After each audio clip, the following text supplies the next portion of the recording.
cottage chimney smokes from betwixt two aged oaks. John Milton, L'Allegro, 1645.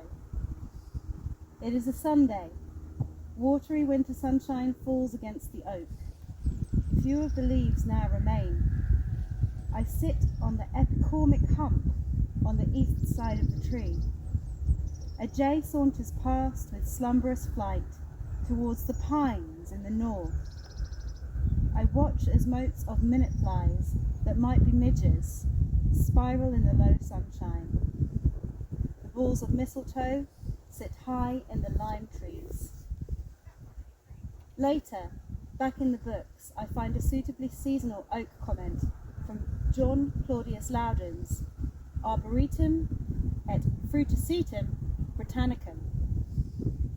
Baal, the Celtic god of fire, was considered the same as the Roman Saturn, and his festival, that of Yule, was kept at Christmas, which was the time of the Saturnalia. The Druids professed to maintain perpetual fire, and once every year all the fires belonging to the people were extinguished and relighted from the sacred fire of the Druids. According to Loudon, this was the origin of the tradition of the Yule log, whereby a fresh log of wood was placed on the fire and then removed before it had burnt completely, such that it could be kept until the following year to light the fire on Christmas Day. So the ancient British Druidic practice of the sacred fire was maintained in the use of the Yule log at Christmas time. The Yule log had to be, of course, oak. I stare into my wood burner and muse on the notion of perpetual fire and of the Yule log of oak. I wonder if anyone still burns Yule logs of oak at Christmas. Perhaps we should. Perhaps this is where we are going wrong. Then I find another little nugget of oak knowledge from Loudon, who declares that the worship of the Druids was generally performed under an oak, and a heap of stones was erected on which the sacred fire was kindled, which was called a cairn, from kern, an acorn. As I have read more and learnt of ancient ways, I have recognised how human beings across many continents and for the vast majority of our existence have been living in a world far more closely connected to oak trees than we do today.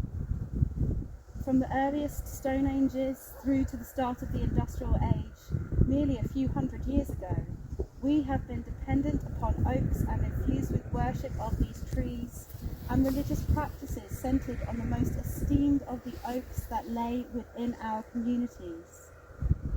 Our wisest people, our most thoughtful leaders have been those who served to oversee the links between us as living humans and the deities of the oaks.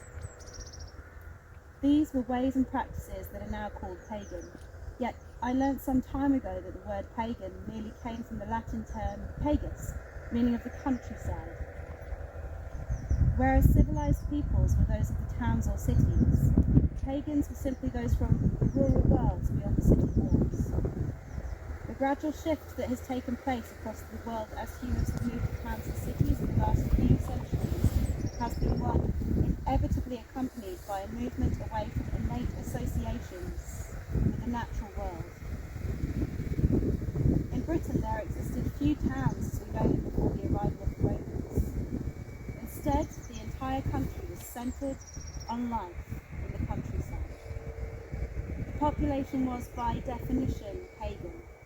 The worship of gods and spirits associated with oak trees shifted not only as monolithic religion went out over the religious ways of the people, it diluted and changed too, as people gathered together in towns, away from the forest, the land, and the oaks.